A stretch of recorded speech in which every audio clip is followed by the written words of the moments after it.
Hello everyone, welcome back to your own channel. आज हमारा जो फास्ट ट्रैक में रिवीजन होगा वो चैप्टर होगा financial statement of companies. 6 number का क्वेश्चन आता है एग्जाम में, बहुत इजी होता है बट इसकी कुछ कंडीशंस होती हैं।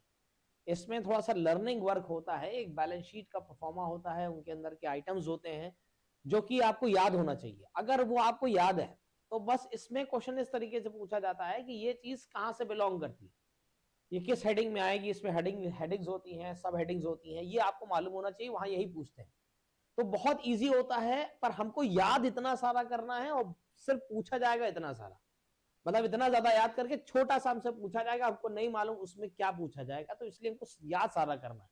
तो सारा इस चैप्टर का जो खेल होता है वो आप डिपेंड करता है कि आपने कितना अच्छा याद किया हुआ है। एक बैलेंस शीट का परफॉर्मा होता है, मैं आपको स्क्रीन पे दिखाता हूं। एक बैलेंस शीट का परफॉर्मा है हमारे पास, ये परफॉर्मा है, ये स्टार्टिंग का हमारा है। सबसे पहले जब बैलेंस शीट हमारा परफॉर्मा बनेगा, ऊपर हमारी लाइबिलिटीज होती है, नीचे हमारी एसेट्स होती है। लाइबिलिटीज में सबसे पहले हमारे पास होता है इक्विटी एंड लाइबिलिटीज लिखा जाता है। इक्विटी का मतलब होता है हमारे पास, इक्विटी का मतलब होता है शेयर होल्डर फंड्स। लाइबिलिटीज में दो तरीके की लाइबिलिटीज होती हैं, एक नॉन करंट लाइबिलिटीज होती हैं और एक करंट लाइबिलिटीज होती है। तो पहले शेयर होल्डर फंड में शेयर कैपिटल आता है, रिजर्व एंड सरप्लस आता है, money receive again share warrants. ये सिलेबस में नहीं आता है, हमसे पूछा नहीं जाता है। फिर हमारे पास share application, money pending, allotment heading है बट हमसे पूछा नहीं जाता है, ये भी आउट ऑफ सिलेबस है हमारा। नॉन करंट लाइबिलिटीज में ये आइटम आते हैं। हमने कहा एक नॉन करंट लाइबिलिटी होती है, करंट लाइबिलिटी होती है। तो अगर आप करंट लाइबिलिटी देखेंगे हमारे पास, करंट लाइबिलिटी में अब हमारे पास है यहां पर ये करंट लाइबिलिटीज हैं। इसमें short term borrowings, trade payable, other current liability, short term provision दे रखा है। ये पूरी लाइबिलिटीज है हमारे पास। उसके बाद नीचे हमारा एसेट दे रखा है, नॉन करंट एसेट में ये सारी चीजें आती हैं। फिर उसके बाद करंट एसेट में ये सारी चीजें आती हैं। अब ये सब आपको पूरा याद होना चाहिए। फिर उसके बाद इसके अंदर के भी आइटम्स होते हैं। जैसे क्या आइटम्स होते हैं, फॉर एग्जाम्पल यहां पे लिखा है प्रॉपर्टी प्लांट एंड इक्विपमेंट। अब इसके अंदर क्या आइटम होता है, तो इसके लिए आप देखेंगे हमारे पास एक एग्जामिनेशन नोट्स है। जब चैप्टर एंड होगा वहां पे आपको एग्जामिनेशन नोट्स दे रखे होंगे। Non current property plant and equipment में, यानी नॉन करंट एसेट में, प्रॉपर्टी प्लांट इक्विपमेंट में हमारे पास आएगा land and building, machinery, furniture, fixture, livestock, company etcetera करके। फिर इसी तरह इनटैंजिबल एसेट भी है, यहां पे आप देखेंगे मेरे पास इनटैंजिबल एसेट है।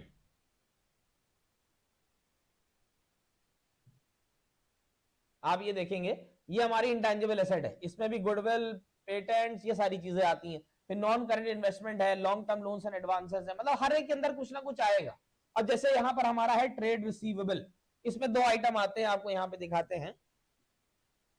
यहां पे आप देखेंगे डेटर्स में, हमारे ट्रेड रिसीवेबल में दो आइटम आते हैं, एक डेटर्स आता है, एक बिल रिसीवेबल आता है।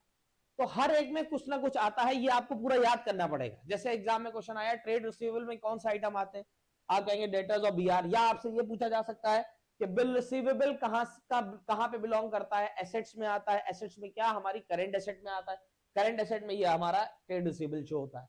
फिर इसी तरह आपसे कुछ भी पूछ सकते हैं। इंटेंजिबल एसेट में इन्होंने पूछ लिया गुडविल कहां पे आती है, आप बताएंगे इंटेंजिबल एसेट में। पेटेंट कहां आती है, इंटेंजिबल एसेट में। तो ये पूरा आपको याद होना चाहिए, एक वो बैलेंस शीट का परफॉर्मा और उसके साथ ये अंदर के जो एग्जामिनेशन नोट्स हैं, यानी इसके अंदर क्या क्या आइटम आते हैं, ये आपको याद होना चाहिए। अगर याद होगा, एग्जाम में क्वेश्चन है, मार्क करते चले जाएंगे, ये चीज यहां ऐसा बिलोंग करती है। तो पूरे फाइनेंशियल स्टेटमेंट ऑफ कंपनीज में बैलेंस शीट बहुत इंपॉर्टेंट है कि आपको याद होगी, जितनी अच्छी उतने अच्छे से क्वेश्चन कर पाएंगे। अब बात आती है इसमें, अगर हम देखें तो लाइबिलिटीज में हमारे पास एक आइटम था, यहां पर बैलेंस शीट में हमारे पास एक आइटम था रिजर्व एंड सरप्लस का। ये रिजर्व और सरप्लस, सरप्लस का मतलब है या तो यहां प्रॉफिट है, और या तो देखो ऐसा होता है कि कंपनी में प्रॉफिट को प्रॉफिट नहीं बोला जाता है, सरप्लस बोला जाता है। और सरप्लस का बैलेंस अगर नेगेटिव में है, दैट मींस कि वो लॉस हुआ है। तो यहां पर सरप्लस मींस इधर इट इज प्रॉफिट और इट इज लॉस। अब रिजर्व में हमारे पास रिजर्व होते हैं चार तरीके के। आपने नाम सुना होगा, capital reserve, securities premium reserve, debenture redemption reserve, general reserve. तो ये चार तरीके के रिजर्व होते हैं, ये भी आपको याद करना है। और ऊपर से कुछ खर्चे ऐसे होते हैं जो सिक्योरिटीज प्रीमियम रिजर्व से एडजस्ट होते हैं। तो ये पोर्शन भी याद करने के लिए है। इसमें आप देखेंगे यहां पर हमारे पास ये रिजर्व एंड सरप्लस है। यहां पे आप देखेंगे हमारे पास ये रिजर्व एंड सरप्लस है, बुक में देख सकते हैं आप लोग, उसमें बुक में देखिएगा उसमें हमारे पास रिजर्व एंड सरप्लस करके यहाँ नोट दे रखा होगा। रिजर्व कौन कौन से हैं? एक है हमारा कैपिटल रिजर्व, एक है कैपिटल रिडम्पशन रिजर्व, पर ये डबल स्टार बना है, सिलेबस में नहीं है। सिक्योरिटीज प्रीमियम यानी ए वाला, और एक सिक्योरिटीज प्रीमियम, ये अब हो गया है रिजर्व। उसके बाद फिर हमारे पास एक रिजर्व है डिबेंचर रिडम्पशन रिजर्व, डी वाला, ई वाला सिलेबस में नहीं है, और एक आता है अदर रिजर्व में रिस्ट्रिक्टेड टू जनरल रिजर्व, यानी 4 रिजर्व हो गए। एक हो गया हमारा कैपिटल रिजर्व, एक हो गया हमारा सिक्योरिटीज प्रीमियम रिजर्व, एक हो गया डिबेंचर रिडम्पशन रिजर्व, एक हो गया जनरल रिजर्व। अच्छा, कुछ एक्सपेंसेस होते हैं जो सिक्योरिटीज प्रीमियम से एडजस्ट हो सकते हैं, वो ये एक्सपेंस है, ये आपको याद होने चाहिए। कौन कौन से खर्चे हमारे सिक्योरिटीज प्रीमियम से एडजस्ट यानी कि लेस हो सकते हैं, तो वो ये खर्चे हमारे पास लिखे हैं। तो ये रिजर्व एंड सरप्लस वाला पोर्शन आपको अलग से याद करना है, ये एग्जामिनेशन नोट्स में नहीं होगा। ये जहां से क्वेश्चन स्टार्ट हो रहा होगा उसी के आसपास वाले आप पेजेस में देखेंगे, इस तरीके की जो है पेज होगा, उसमें लिखा होगा रिजर्व एंड सरप्लस करके। रिजर्व एंड सरप्लस में कैसे रिजर्व को रिप्रेजेंट करते हैं, कि कितने सारे रिजर्व हैं, उनको कैसे मर्ज करके लिखना होता है, कैसे नोट टू अकाउंट्स में हमें शो किया जाता है। जितने भी रिजर्व बनते हैं वो ज्यादातर प्रॉफिट से बनते हैं। तो मेरे पास क्वेश्चन में प्रॉफिट दे रखा होगा, फिर वो कहेंगे कि आप इस रिजर्व में इतना ट्रांसफर कर दिए, इस रिजर्व में इतना ट्रांसफर कर दिए, तो हम प्रॉफिट से उठा के रिजर्व में पैसा ट्रांसफर कर देंगे। अब जैसे यहां पर मेरे पास एक क्वेश्चन दे रखा है, पहले हम लोग ये वाला क्वेश्चन करेंगे। यहाँ पे क्वेश्चन दे रखा है, लिखा है Kotak limited has the following balances on 1 April 2022। Statement of PL है, डिबेंचर रिडम्पशन रिजर्व है, और कैपिटल रिजर्व है। स्टेटमेंट ऑफ पीएल जो है वो 2 लाख माइनस में, यानी कि लॉस है ये। फिर उसके बाद ये हमारा डीआरआर है, फिर हमारा कैपिटल रिजर्व। बैलेंस शीट बनाएंगे, उसमें हम ये चीजें शो करेंगे। कैसे शो करेंगे? यहाँ पे लिखेंगे equity and liability, equity and liability. उसमें पहला लिखेंगे हम share holder fund, share capital, और उसके बाद रिजर्व एंड सरप्लस। तो लास्ट ईयर का जो रिजर्व एंड सरप्लस है उसमें तो हमें कुछ करना नहीं है, सब रिजर्व एंड सरप्लस ही बस एक साथ जोड़ घटा के लिख देना, यानी 6 5 11, 11 में 2 लॉस है, माइनस कर दिया। तो लास्ट ईयर का बैलेंस है हमारे पास 9 लाख, ये मान ली 2022 है, और ये हमारा 2023 है। अब इन्होंने कहा है यहां पर कि it earned a profit of ₹10 lakh for the year ended 31 मार्च 2023। 31 मार्च 2023 में 10 लाख रुपए का प्रॉफिट हुआ। It decided to transfer 2 lakh to debenture redemption reserve. 2 lakh debenture redemption reserve में जाएंगे और 3 लाख टू जनरल रिजर्व, यानी जो दोनों रिजर्व में पैसा जाएगा वो इस प्रॉफिट से जाएगा। तो मेरे पास पहले कितने रिजर्व हैं वो उसको यहां लिख लेते। मेरे पास पहले से एक रिजर्व है debenture redemption reserve, opening balance है मेरे पास यहां पर 2 लाख रुपए का। ठीक, फिर उसके बाद दूसरा रिजर्व है मेरे पास कैपिटल रिजर्व, इसका ओपनिंग बैलेंस है 6 लाख रुपए, सॉरी 5 लाख रुपए, और opening balance debenture redemption reserve का है 6 लाख रुपए। ठीक, अब इसके बाद यहां पर फिर मेरे पास स्टेटमेंट ऑफ पीएल है, इसको मैंने यहां पे लिखा स्टेटमेंट ऑफ पीएल। इसका जो ओपनिंग बैलेंस है वो है मेरे पास 2 लाख माइनस में।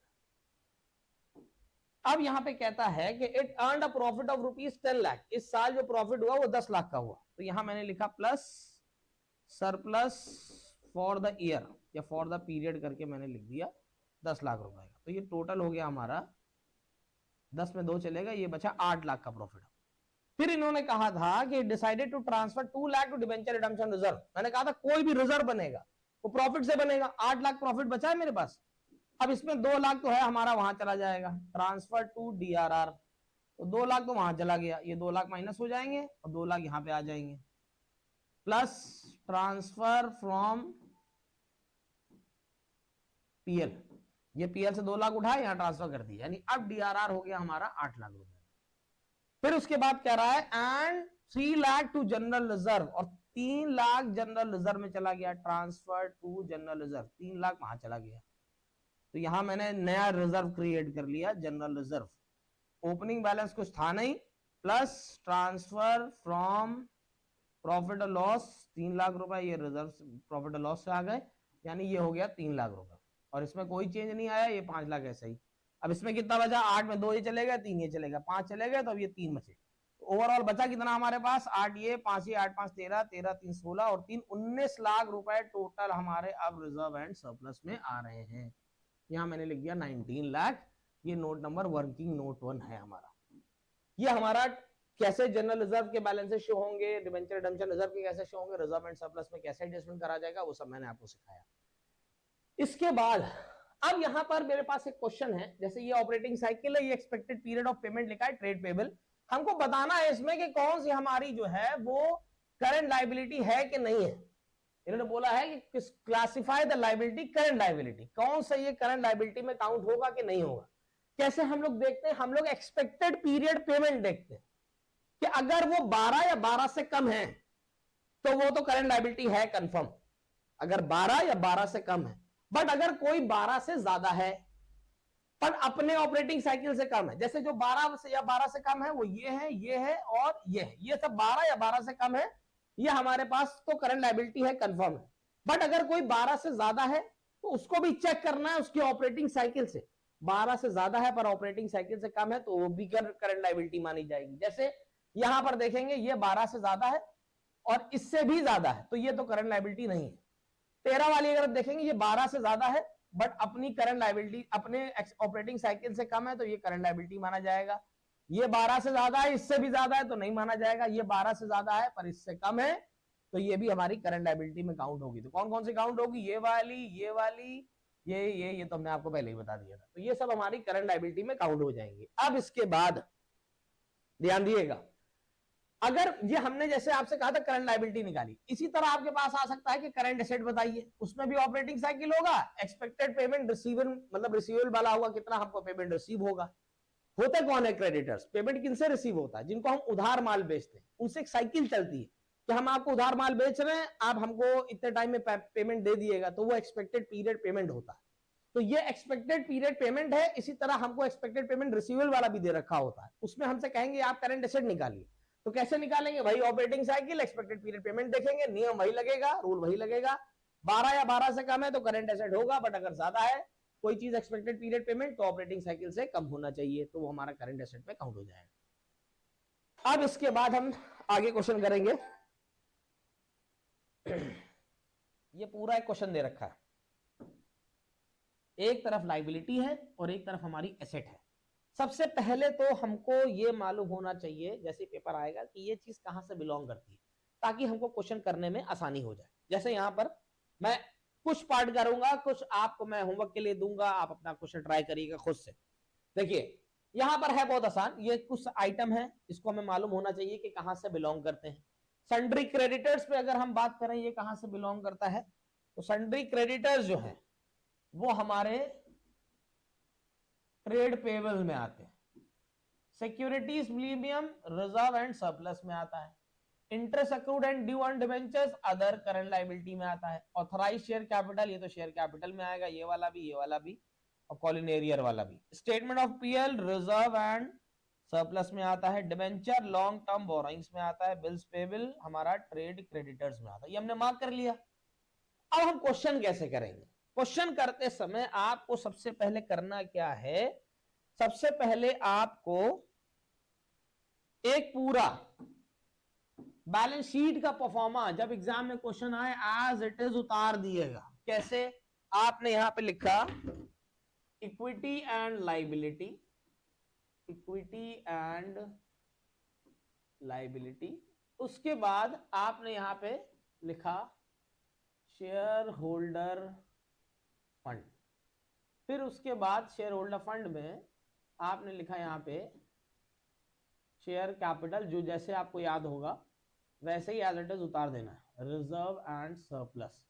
फिर उसके बाद बी में नॉन करंट लायबिलिटी, इसमें long term borrowings, long term provision, फिर उसके बाद करंट लायबिलिटी।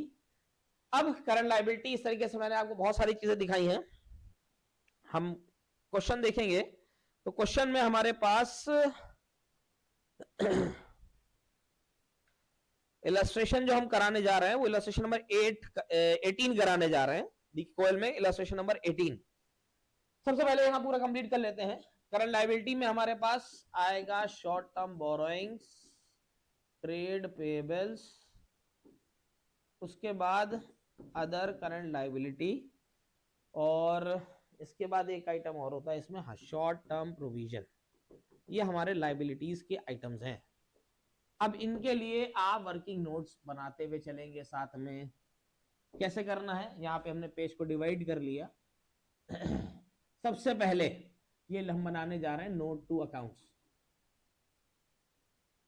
सबसे पहले यहाँ पर शेयर कैपिटल है, यहाँ मैंने एक कॉलम बनाया वर्किंग नोट नंबर का, आपको पूरा लिख देना ऊपर, जैसे मैंने बताया था एक्सट्रैक्ट ऑफ बैलेंस शीट करके पूरा ये नोट नंबर हम करने जा रहे हैं। नोट नंबर 1 में हम शेयर कैपिटल शो करेंगे, नोट नंबर 1 में हम शेयर कैपिटल शो करेंगे। अब शेयर कैपिटल में आपको ऑथराइज कैपिटल लिखना ही लिखना है, चाहे उसकी वैल्यू हो और चाहे ना हो। ऑथराइज कैपिटल क्वेश्चन में अगर हम देखेंगे तो मेरे पास ऑथराइज कैपिटल यहां पर 1,20,000 शेयर की है, 10 रुपए का एक है तो 12 लाख हो गया। तो मैंने यहां पे लिखा 1,20,000 शेयर एट द रेट 10 के हिसाब से ये हो गया हमारा 12 लाख। इसको हम लिख के बंद कर देंगे। फिर इसके बाद हम देखेंगे यहां पर सब्सक्राइब्ड कैपिटल है 80,000 की। इन्होंने यह साथ में हमको ये भी बताया था कि जो कॉलिन एरियर हुआ था वो 5,000 शेयर का हुआ था, यानी 80,000 शेयर में 5,000 शेयर होल्डर ऐसे थे जो पैसा नहीं दे पाए, शेयर भी उनके फॉरफिट नहीं हुए, तो 75,000 से पूरा पैसा मिला। तो पहले जिनसे पूरा मिल गया उनको हम लिखेंगे subscribed, issued and subscribed and fully paid up, यानी पूरा पैसा उन्होंने दे दिया। कितने शेयर ने, 80,000 तो टोटल बेचे गए थे, 75 ने पूरा पैसा दे दिया था। 75 एट द रेट 10 के हिसाब से हो गया 7,50,000। फिर उसके बाद subscribed but partly paid up, यानी पूरा पैसा जिन्होंने नहीं दिया, पार्टली पेड अप। 5,000 शेयर थे, 10 रुपए के हिसाब से उसके हो गए 50,000। इसमें less Colin arrear, Colin arrear कितने रुपए का हुआ था ये भी देख लेते हैं। कॉलिन एरियर हुआ था हमारा 15,000 रुपए का, तो यहां पर हमने कॉलिन एरियर लिख दिया 15,000, यानी 50,000 में 15,000 नहीं मिले तो 35,000 मिल गए। तो ओवरऑल पैसे कितने मिले, 7,50,000 इनसे मिल गए, 35 इनसे मिल गए, ये हो गया हमारा 7,85,000। अब यहां पर हम लोग लिख देंगे बैलेंस शीट में 7,85,000। अब इसके बाद आता है reserve and surplus, second number पे नोट नंबर 2 डाला हमने, यहां पे आएगा reserve and surplus. Reserve and surplus में सबसे पहले हमारे पास देख लेंगे कौन कौन से रिजर्व है। रिजर्व में अगर हम बात करेंगे, मेरे पास यहाँ पे एक सिक्योरिटीज प्रीमियम रिजर्व है और कोई रिजर्व नहीं है। मैंने आपको बताया था कि कुछ खर्चे होते हैं, अभी मैंने एग्जामिनेशन नोट्स में रिजर्व एंड सरप्लस में मैंने आपको बताया था कि कुछ चीजें होती हैं सिक्योरिटीज प्रीमियम से राइट ऑफ हो जाती है, वो एसेट में भी हो सकती है हमारी, या वर्किंग नोट्स में नीचे दे रखा हो सकता है, मतलब एडिशनल इंफॉर्मेशन में। तो यहाँ पे आप देखेंगे सिक्योरिटीज प्रीमियम है और यहाँ पे 9,000 का प्रिमिनरी एक्सपेंसेस, यानी ये खर्चा जो है ये राइट ऑफ करना है सिक्योरिटीज प्रीमियम से। कैसे करेंगे हम, यहाँ लिखेंगे सिक्योरिटीज प्रीमियम, इसकी वैल्यू है सिक्योरिटीज प्रीमियम की हमारे पास 50,000, यहाँ लिखा हमने 50,000 माइनस प्रिमिनरी एक्सपेंसेस 9,000, तो ये हो गया हमारा 41,000। अब उसके बाद ये तो सिक्योरिटीज प्रीमियम हो गया। अब जो प्रॉफिट है हमारे पास क्वेश्चन में, यानी कि सरप्लस, सरप्लस है हमारे पास क्वेश्चन में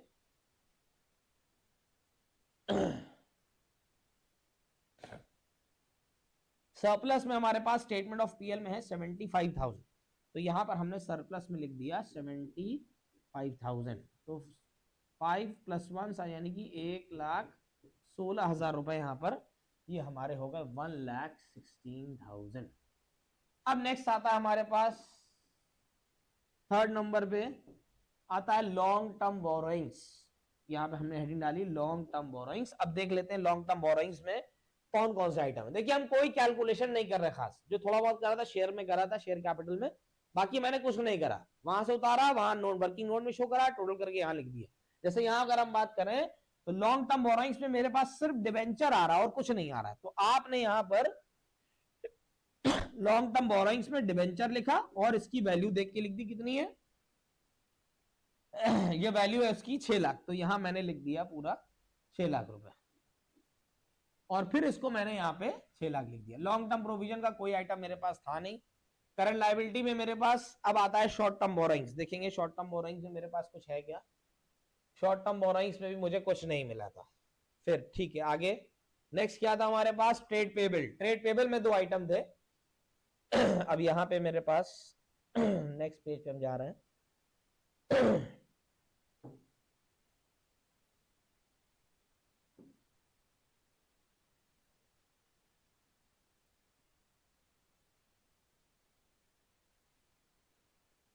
अब नोट नंबर आएगा मेरा, ये था हमारा थर्ड, अब नोट नंबर आएगा 4।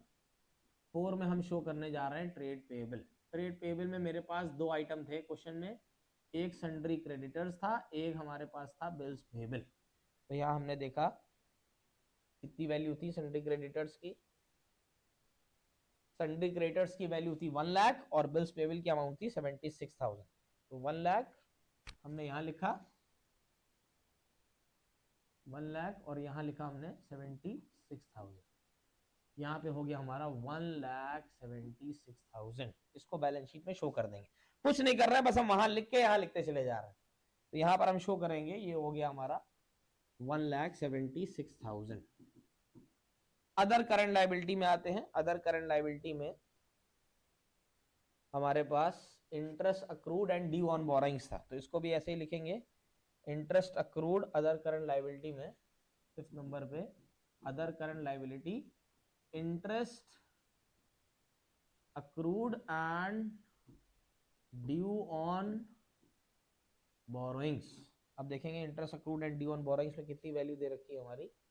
Interest accrued and due on borrowings में हमारे पास वैल्यू दे रखी है, यहाँ पे वो दे रखी है 28,000 की। यहाँ मैंने लिख दिया 28,000।